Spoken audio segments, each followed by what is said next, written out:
మే 19వ తారీఖు సోమవారం రోజున మేషరాశి వారికి ఒక భయంకరమైనటువంటి నిజమైతే బయటపడబోతూ ఉంది. అలానే వినకూడని వార్తను కూడా వినబోతూ ఉన్నారు. ఖచ్చితంగా మేషరాశి వారు ఎక్కడ ఉన్న ఈ వీడియోని మాత్రం చూడండి. శ్రీ వారాహీదేవి జ్యోతిష్యాలయం నెంబర్ 1 వశీకరణ స్పెషలిస్ట్ పండిత్ నంబూదరి. విద్య, ఉద్యోగం, వ్యాపారం, పెళ్లి, ప్రేమించి మోసపోవటం, ఆరోగ్య సమస్యలు, నాగదోషం, సంతానం, భార్యాభర్తల మధ్య గొడవలు, అత్తాకోడళ్ల మధ్య గొడవలు, స్త్రీ పురుషుల వశీకరణం, ధనం నిలకడగా లేకపోవటం, రాజకీయం, వామచార దోషం, మీ యొక్క ఎటువంటి సమస్యలు అయినా సరే 24 గంటల్లోనే పరిష్కారం లభించును. వీరి యొక్క కాంటాక్ట్ నెంబర్ వచ్చి 9043637512. నమ్మకంతో గురువు గారిని సంప్రదించండి. మీ యొక్క ప్రతి సమస్యను తొలగించుకోండి. మేషరాశి వారు ఎలాంటి భయంకరమైనటువంటి వార్తను వినబోతున్నారు, ఏ సమయంలో వినబోతూ ఉన్నారు, మేషరాశి వారికి అసలు గోచారం ప్రస్తుతం ఎలా నడుస్తూ ఉంది అనేటటువంటి అంశాలను ఈ వీడియోలో స్పష్టంగా మనం తెలుసుకుందాం. ఇక వీడియోలోకి వెళితే గనక మేషరాశి అనేది రాశి చక్రంలో మొట్టమొదటి రాశి. అశ్విని నక్షత్రం 1, 2, 3, 4 పాదాలు, భరణి నక్షత్రం 1, 2, 3, 4 పాదాలు, కృత్తిక నక్షత్రం 1వ పాదంలో జన్మించిన వ్యక్తులని మేషరాశి వారిగా పరిగణిస్తూ ఉంటారు. ఈ రాశ్యాధిపతి వచ్చేసి కుజుడు. ఇక మేషరాశి వారు చాలా పట్టుదల కలిగినటువంటి వ్యక్తులు. చాలా అంటే చాలా గొప్ప పట్టుదలతో ఉంటారు ఈ వ్యక్తులు. చాలా మంచి పట్టుదలతో ముందుకు సాగిపోతారు. అదేవిధంగా చూసుకున్నట్లు అయితే ఈ మేషరాశిలో జన్మించిన వ్యక్తులకి ఓర్పు, సహనం కూడా అధికంగా ఉంటాయి. దానితో పాటు వీరు అంటే ఎంతటి ఓర్పు, సహనం ఉంటుందో అంతకు మించినటువంటి కోపం కూడా ఉంటుంది, మొండితనం కూడా ఉంటుంది. ఎందుకంటే మేషరాశి అనేది అగ్నితత్వమైనటువంటి రాశిగా పరిగణించబడుతూ ఉంటుంది కనుక ఈ రాశి వారికి కోపం, మొండితనం, అలానే ప్రేమ ఏదైనా ఎక్కువగానే ఉంటుంది. ముఖ్యంగా వీరు పరోక్ష మాటలను నమ్ముతారు. వీరికి చాలా తెలివి ఉంటుంది, కానీ ఆ తెలివితేటలను మాత్రం వీరు పనిలో చూపించలేరు. ఆవేశంలో నిర్ణయాలను తీసుకొని వీరికంటూ వీరి సొంతంగా వీరి యొక్క అంటే సమస్యని కొని తెచ్చుకుంటారని చెప్పుకోవచ్చు. వీరికి ఎంత తెలివితేటలు ఉన్నప్పటికీ సకాలంలో వాటిని వినియోగించుకోకపోవటం వల్ల సమస్యలు ఎక్కువగా ఎదురవుతూ ఉంటాయి. కనుక వీరి తెలివితేటలను కాస్త సకాలంలో అంటే వినియోగించుకుంటే ఇంకా మంచి ఫలితాలు అనేవి ఉంటాయని గుర్తుపెట్టుకోండి ఈ యొక్క మేషరాశి వ్యక్తులు. ఈ రాశిలో జన్మించినటువంటి వ్యక్తులకి ఖచ్చితంగా కూడా అన్ని విధాలుగా బాగుంటుంది. మీ యొక్క సమస్యలను పరిష్కరించుకోవటానికి అయినా, సమస్యలు తొలగించుకోవటానికైనా మీరు కాస్త ప్రశాంతంగా ఆలోచించటం మంచిది అని చెప్పుకోవచ్చు. ప్రశాంతంగా ఆలోచిస్తేనే మీకు మంచి ఫలితాలు అనేవి ఉంటాయి. ప్రశాంతమైనటువంటి వాతావరణం కూడా ఏర్పడుతుంది. అదేవిధంగా చూసుకున్నట్లు అయితే గనక ఈ రాశిలో జన్మించినటువంటి వ్యక్తులు ఎవరైతే ఉన్నారో అంటే మేషరాశిలో జన్మించినటువంటి వ్యక్తులు ఎవరైతే ఉన్నారో వీరికి ఈ సమయంలో కొన్ని రకాలైనటువంటి ఆగిపోయిన పనులు ఏవైతే ఉన్నాయో అవి ముందుకు రాబోతూ ఉన్నాయని చెప్పుకోవచ్చు. ఆగిపోయిన పనులు ఈ సమయంలో ముందుకు రాబోతూ ఉన్నాయి. అలానే ఏదైతే పనిని మొదలుపెట్టి వీరు మధ్యలో ఆపివేసి ఉన్నారో ఆ పని కూడా ఈ సమయంలో ముందుకు రాబోతూ ఉంది అని చెప్పుకోవచ్చు. అలానే ఈ రాశిలో జన్మించినటువంటి వ్యక్తులకి ప్రస్తుత గోచారం అయితే చాలా అనుకూలంగా ఉంది. ప్రస్తుతంగా వీరికి నడుస్తున్నటువంటి సమయం చాలా బాగుండటం వల్ల అనుకూల పరిస్థితులు ఉన్నాయి. కానీ కొంతమంది మేషరాశి వ్యక్తులకి మాత్రం కొన్ని భయంకరమైనటువంటి నిజాలు తెలవటం వల్ల వీరు చాలా బాధపడటం జరుగుతుంది.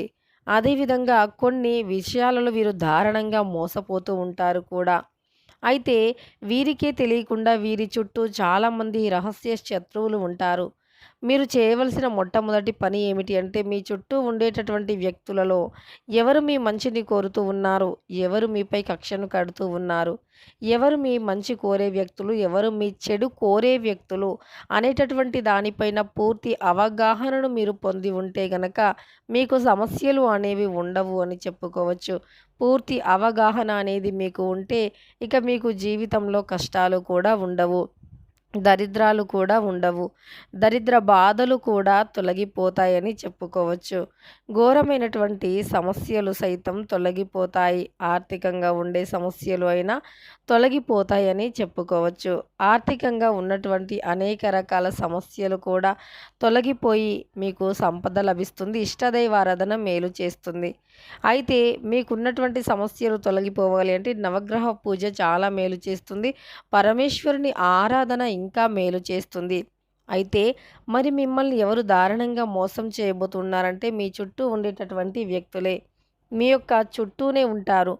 మీతో మంచిగా మాట్లాడుతూ ఉంటారు. కానీ వారు మీ యొక్క చెడు కోరే వ్యక్తులు అని గుర్తుపెట్టుకోండి. అది ఎలా అంటే మీరు ఎదుగుతూ ఉంటే చూడలేరు. సమాజంలో మీకు మంచి పేరు ఉంటే చూడలేరు. అలాంటి ఒక వ్యక్తులు ఎవరైతే ఉన్నారో అలాంటి వ్యక్తుల గురించి ఈ సమయంలో నిజం బయటపడుతుంది. ఇక మీరు చాలా బాధపడుతూ ఉంటారు.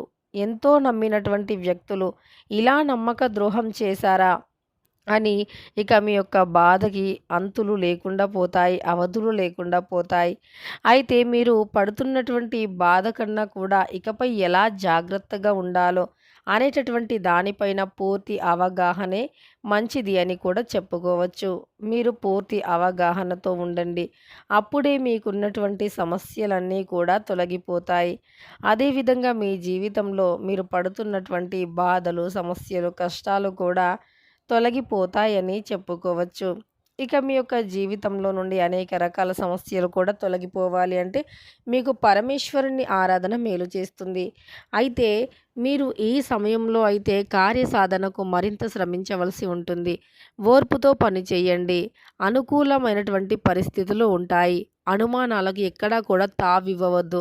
ప్రయత్నాలు సన్నిహితుల ప్రోత్సాహం ఉంటుంది. ఖర్చులు సామాన్యంగా ఉంటాయి. ముఖ్యమైన పనుల అంటే కీలకమైనటువంటి విధులను కూడా మీరు ఈ సమయంలో అంటే మీ యొక్క విధులను మీరు సక్రమంగా బాధ్యతవంతంగా కూడా పూర్తి చేస్తారు. పనులు అస్తవ్యస్తంగా సాగిపోతాయి. నోటీసులు కొన్ని అందుకుంటూ ఉంటారు. అయితే ఈ యొక్క మేషరాశి వారికైతే ఈ సమయంలో కొన్ని భయంకరమైనటువంటి నిజాలు బయటపడటం వల్ల వీరు జీవిత పరంగానైనా కుటుంబ పరంగానైనా కొన్ని రకాల అంటే మీకు రక్త సంబంధీకులైన కొన్ని సమస్యలను మీరు అంటే ఎదుర్కోవటం వల్ల ఎవరు ఎలాంటి వ్యక్తులు అనేటటువంటి అవగాహన కూడా మీకు తెలుస్తుంది. కానీ మీరు చాలా జాగ్రత్తగా ఉండాలి. డబ్బు విషయంలో అయినా ఎవరికైనా డబ్బుని అప్పిచ్చేటప్పుడైనా సరే చాలా జాగ్రత్తగా ఉండండి. అప్పుడే మీరు జీవితంలో చాలా అంటే చాలా మంచి పొజిషన్‌కి వెళ్ళగలుగుతారు. కానీ మీరు డబ్బుని ఎక్కువగా వృధాగా ఖర్చు చేయకుండా జాగ్రత్తగా డబ్బుని ఖర్చు చేస్తే మంచిది అని చెప్పుకోవచ్చు. డబ్బుని వృధాగా ఖర్చు చేయటం వల్ల అనేక రకాల సమస్యలైతే ఎదురవుతాయని గుర్తుపెట్టుకోండి. ఇక మీకు అంటే ఈ విధమైనటువంటి రహస్యాలు బయటపడతాయి. మిమ్మల్ని కొంతమంది మీరు ఎవరినైతే ఎక్కువగా నమ్ముతారో వారు దారుణంగా మోసం చేయటం వల్ల ఇక మీరు మోసపోయాము అనేటటువంటి బాధ అయితే మీలో చాలా ఎక్కువగా ఉంటుంది. కానీ ఇప్పటి నుండైనా ఎవరితో ఎలా ఉండాలి, ఎక్కడ ఎలా ఉండాలి అనేటటువంటి దానిని మీరు పూర్తి అవగాహన చేసుకోవాలి. లేదంటే మీరు మళ్ళీ మళ్ళీ కూడా మోసపోవలసి ఉంటుంది. ఇక డబ్బులు మొండి బాకీలు ఏవైతే ఉన్నాయో అవి కూడా ఈ సమయంలో వసూలవుతాయని చెప్పుకోవచ్చు. మొండి బాకీలు ఈ సమయంలో వసూలవ్వటం జరుగుతుంది. అదేవిధంగా ఈ యొక్క రాశి వారికి ప్రస్తుతం అయితే గోచారం విషయంలో చూసుకున్నా, అలానే గోచార ఫలితాల విషయంలో చూసుకున్నా కూడా బాగుంది. కష్టపడితే తప్పకుండా ప్రతిఫలం అనేది లభిస్తుంది. కష్టానికి తగినటువంటి ప్రతిఫలం ఈ సమయంలో తప్పకుండా లభిస్తుంది. ఇక మీ యొక్క సమస్యలు కూడా అన్నీ తీరిపోయే అవకాశం కూడా కనిపిస్తుంది. మీకు ఎలాంటి సమస్యలు కూడా ఉండవు. ఇక నుండి మీ సమస్యలన్నీ కూడా తొలగిపోతాయి అని గుర్తుపెట్టుకోండి. ఇక తెలుసుకున్నారు కదా ఈ రాశి వారికి ఎలా ఉంటుంది అని. వీడియో నచ్చితే మాత్రం లైక్ చేయడం మర్చిపోకండి. మరెన్నో ఇలాంటి మంచి మంచి వీడియోస్ కోసం ఛానల్ని తప్పకుండా సబ్స్క్రైబ్ చేసుకోండి.